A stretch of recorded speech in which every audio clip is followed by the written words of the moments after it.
What's good, my YouTube family? Alex Moore back with another video. Appreciate y'all as always for tuning into the channel. Make sure you follow me on Instagram at @realalexmoore_, and don't forget to subscribe to the channel. Today, as y'all can see by the title, I'm gonna be giving you guys some first-time home buyer tips. I felt like it was important for me to make a video like this because, for one, I was inspired by one of the phone calls that I got yesterday from my boy who was looking to buy a home within the next 6 months. That really just made me excited to see my man's doing some good things, you know, getting his life together, get more stable, trying to get that next step and make one of the biggest purchases that you can ever make in life.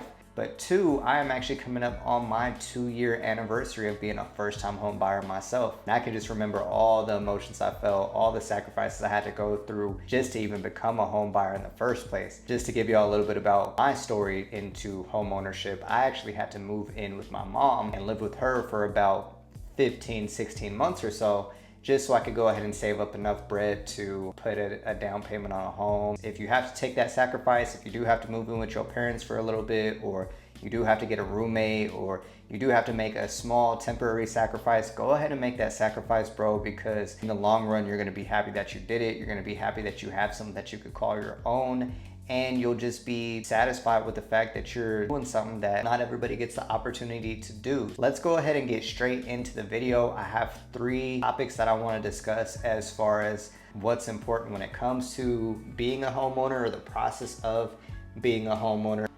The first thing I want to talk about with y'all, and this is pretty self-explanatory, is finances. You guys are probably thinking, Alex, obviously I know I need to make money in order to get a home.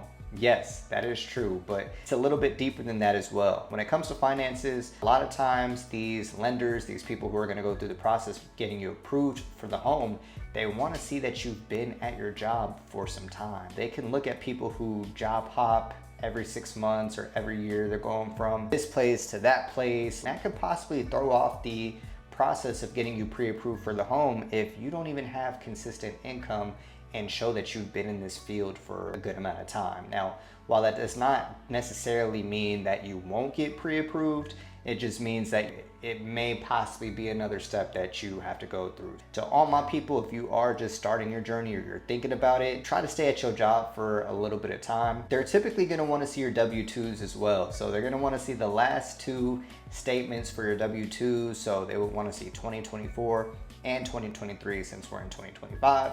Let's say you're looking to get a home next year, it's gonna be the same thing. You're gonna wanna see your W-2s for 2025 and 2024. Being in a consistent job or being in a stable job is big. They do wanna see that you've made X amount of dollars for some time, or if nothing else, you can get away if maybe you just got a raise. Maybe you're going from making $60,000 a year to $90,000 a year and wanna get approved for a little bit pricier of a home. If you can go ahead and just provide paperwork saying, hey, Alex went from making $60,000 to $85,000 and this is his current position at this company, and you can have like a supervisor or like whatever the case may be sign off on that, that'll help get you approved for more, and that does show, okay, he does have stability, he will have some bread coming in. Now that we've gotten that part taken care of as far as the proof of income, they also want to take a look at your bank statements as well. Make sure them bank statements look good, bro. Make sure you don't have any suspicious activity or large lump sum purchases. Oh, before we even get into that, I should start by saying,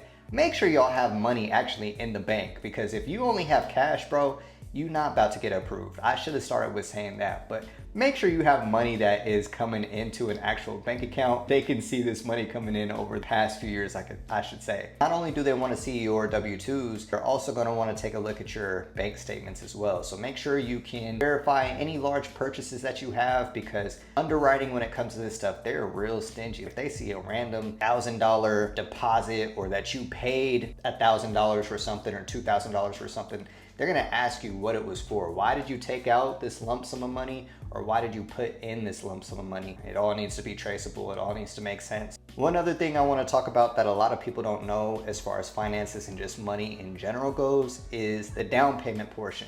A lot of people might be thinking, okay, let's say I know I need to put down 3.5% on my crib. I'm gonna be getting an FHA loan. You might be like, okay, bet. All I need to do is come up with 15,000 or 20,000, whatever the case may be. make sure I have that money set aside and I'm good. I can go ahead and move into my own crib. That ain't how it works, bro. Let me go ahead and be the first one to tell you, if you didn't know that, there's something called closing cost. Closing costs can possibly stop you from being able to move into the crib if you don't have this money set aside. While yes, you do need to have that $15,000 or $20,000 or $30,000, whatever the case may be, for the down payment on the crib, you also need to remember that closing cost is going to play a factor as well at the very end of the deal. Closing costs covers a bunch of different things. It covers mortgage insurance premium, it can cover hazard insurance, it can cover flood insurance, title insurance. There's so many different things. A lot of people don't realize like how many different things you have to be covered for when it comes to buying a crib. You got to pay for the appraisal. All of these random things that you're responsible for, you are needing to have all of this paid when it comes time for you to go ahead and sign on that dotted line when closing date is here. Make sure you do set some money aside. I would say closing costs can range anywhere. Really, it just depends. It's hard to give an exact number, but it could be an extra $10,000 that you need to cover closing costs, $6,000, $14,000. It's different with every single situation. Sometimes during the deal, you're able to get like seller concessions or seller credits to go ahead and help cover the closing costs as well. That is another thing that you can do, but it's better to just be on the safe side and just plan, okay, not only do I need to have these 20 bands, but I also need to have an extra 10 set aside for closing costs. So now that we have the finances wrapped up, you understand obviously you need to have proof that you've been making X amount of money for a few years. You have money that's traceable, they can see where it's came from. You have your bank statements, you have your W-2s, all that good stuff. The next thing that I want to talk about, which is honestly more important, I'm not even gonna lie, is your credit. I wrote credit history, but it's really just credit in general. Credit is the biggest thing when it comes to buying your home because a lot of factors go into credit. Credit can dictate what type of interest rate you have. The lower your credit is, you might not be able to get the best interest rate out there. I'm not gonna lie, and especially in this market where interest rates are a little bit high. I mean, they've came down recently, but still ain't nobody really trying to pay 6% interest rates like that. The last thing you want is to have messed up credit and you paying in the high 6s or the 7s or something, because your credit history is bad. And you might be thinking, well, Alex, I have okay credit. My credit is in the 6s. That may be true, but what does your history look like? Do you have a history of late payments? Do you have any accounts past due? Do you have any accounts in collections? Even if it's from 4 years ago, 5 years ago, it could have been back from 2021, but you got evicted from that crib, but it still shows that you owe $8,000 on your credit report. All of these things matter. So while you might be thinking, man, that was 4 years ago, I'm in the clear, they took a look at everything, bro. I'm not gonna lie. That could be the difference between getting pre-approved in the first place is they see, man, you didn't make a payment on your car loan 2 years ago. You got evicted from your crib 4 years ago. You just opened a brand new line of credit last week, which do not do. Do not open any new lines of credit. Don't get a new car. Don't switch your job. Don't do none of that stuff when it comes to trying to get a crib. Like, you need to have everything as chill, low key, moving on autopilot as possible, because that's gonna mess up a lot of stuff once you start just moving around and trying to do a whole bunch of different things. Credit is very important. The better credit you have, typically the better interest rate you're able to get. Typically you need at least a 580 credit score to go ahead and get an FHA loan, which requires you to put 3.5% down. But I'm not gonna lie, bro, if your credit is in the 5s, me personally, I would recommend y'all just waiting a little bit longer, maybe trying to get that up to like 650 or 660, or getting with a credit repair, somebody who may be able to help get your credit in order. That way you can get a better deal, because 580, 600, it ain't looking too good. You better have a bunch of bread down to put down on a down payment if you want to go that route. My credit was pretty good. I wasn't in the excellent category, but I also wasn't